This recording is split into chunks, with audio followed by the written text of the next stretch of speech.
President Donald Trump asked of NATO to join the operation. You refused. Is there unity among the alliance? The President did not ask for NATO to join, so that's not true. This is clearly a campaign which is led by the US and Israel. And what we are seeing is that many allies are providing key enabling support. Господин Руtte, каква е позицијата, ставот на НАТО по последните случувања на Блискиот Исток, односно откако членка на НАТО го нападнира на Иран во Зрте со напади на бази на членки на НАТО и каков може да биде одговорот на НАТО доколку состојбата ескалира? Well, maybe if I could start with answering that question, of course NATO is not itself involved, but let's be absolutely clear-eyed on what's happening here. Iran is close to getting its hands on a nuclear capability and on a ballistic missile capability, which is posing a threat not only to the region, the Middle East, including posing an existential threat to Israel, it is also posing a huge threat to us here in Europe. We also know that Iran, as an exporter of chaos, has been responsible over decades now for terrorist attacks, assassination attempts. I can tell you from my own experience in my own country, where members of the Iranian diaspora have been under threat from the Iranian regime. And I'm talking about the regime here, not about the Iranian people. The problem is with the regime. Again, NATO is not involved. I can assure you that NATO will defend every inch of NATO territory. Our military commanders, our men and women in uniform are day in, day out working on that using the 360-degree approach, including any threat coming from terrorism, fighting terrorism also being a core task of NATO. But degrading Iran's nuclear capability, degrading Iran's missile capability, the fact that Khamenei is now gone, who is responsible for only this year thousands, potentially 10,000 of people dying because of the Iranian regime when people were starting to protest against the regime in January. We have seen all that. So I think we are all better off with him gone and with the nuclear and ballistic capability being beaten and degraded as it is as we speak. So you talked about NATO defending its allies, but yesterday you said that NATO will not be joining the US-Israeli campaign in Iran. At the same time, there are mixed messages from the allies. Turkey is not supporting the action. Spain is not supporting the USA. President Donald Trump asked of NATO to join the operation. You refused. Is there unity among the alliance? The President did not ask for NATO to join, so that's not true. This is clearly a campaign which is led by the US and Israel. And what we are seeing is that many allies are providing key enabling support.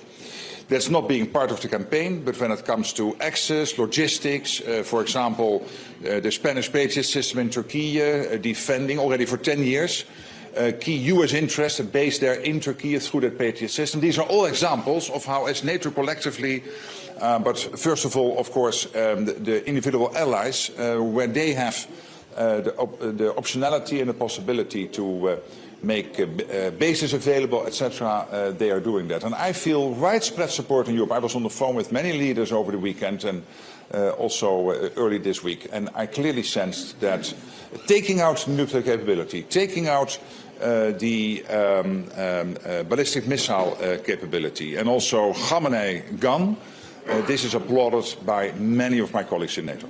Thank you so much.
Fuck. Our objective is to defend the American people by eliminating imminent threats from the Iranian regime, a vicious group of very hard, terrible people. A short time ago, the United States military began major combat operations in Iran. Our objective is to defend the American people by eliminating imminent threats from the Iranian regime, a vicious group of very hard, terrible people. Its menacing activities directly endanger the United States, our troops, our bases overseas, and our allies throughout the world. For 47 years, the Iranian regime has chanted death to America and waged an unending campaign of bloodshed and mass murder, targeting the United States, our troops, and the innocent people in many, many countries. Among the regime's very first acts was to back a violent takeover of the U.S. Embassy in Tehran, holding dozens of American hostages for 444 days. In 1983, Iran's proxies carried out the Marine barracks bombing in Beirut that killed 241 American military personnel. In 2000, they knew and were probably involved with the attack on the USS Cole. Many died. Iranian forces killed and maimed hundreds of American service members in Iraq. The regime's proxies have continued to launch countless attacks against American forces stationed in the Middle East in recent years, as well as U.S. naval and commercial vessels in international shipping lanes. It's been mass terror, and we're not going to put up with it any longer. From Lebanon to Yemen and Syria to Iraq, the regime has armed, trained, and funded terrorist militias that have soaked the earth with blood and guts. And it was Iran's proxy, Hamas, that launched the monstrous October 7th attacks on Israel, slaughtering more than 1,000 innocent people, including 46 Americans, while taking 12 of our citizens hostage. It was brutal, something like the world has never seen before.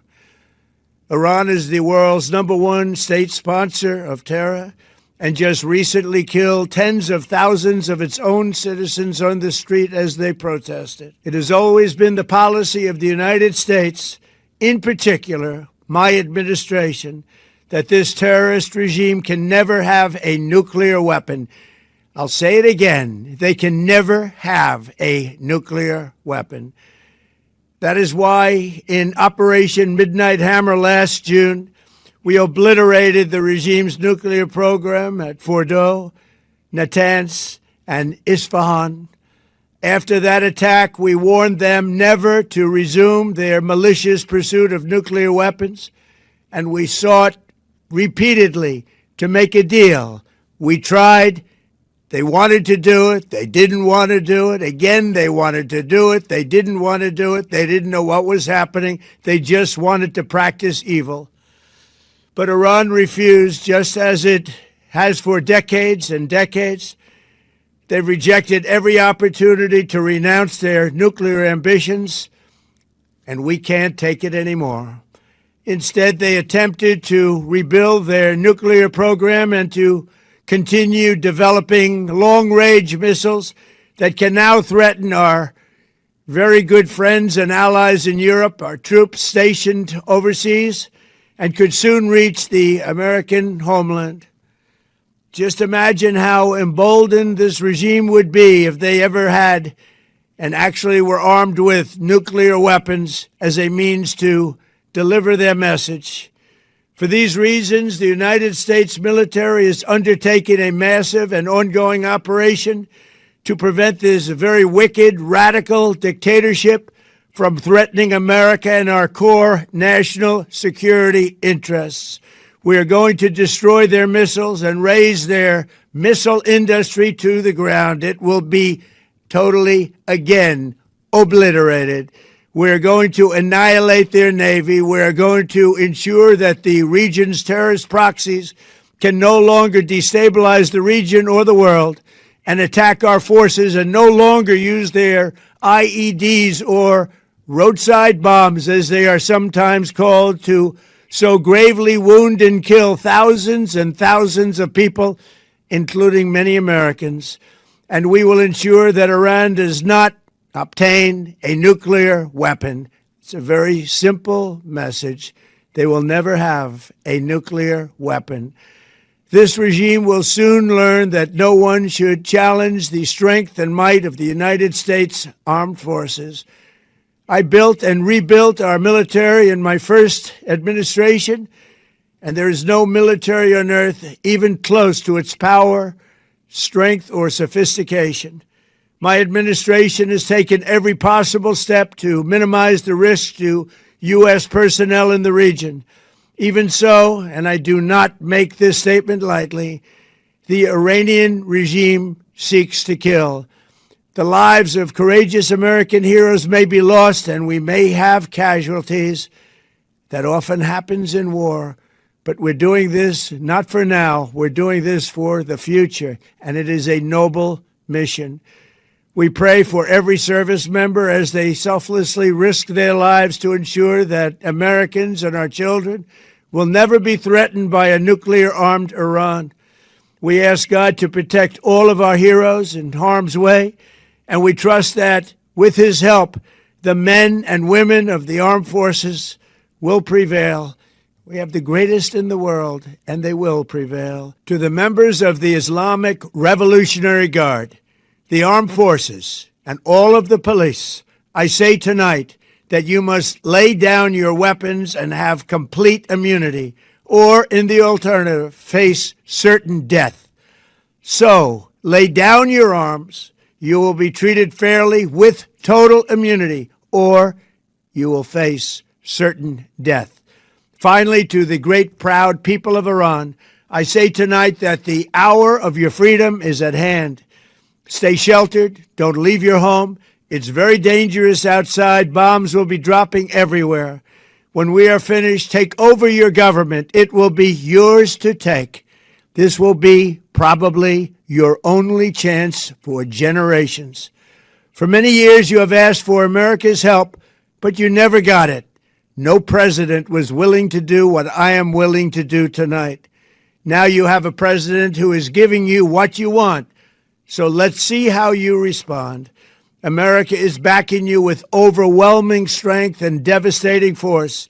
Now is the time to seize control of your destiny and to unleash the prosperous and glorious future that is close within your reach. This is the moment for action. Do not let it pass. May God bless the brave men and women of America's armed forces. May God bless the United States of America. May God bless you all. Thank you. Subscribe, share, like, and comment. Subscribe, share, like, and comment. Subscribe, share, like, and comment. Subscribe, share, like, and comment. Subscribe, share, like, and comment.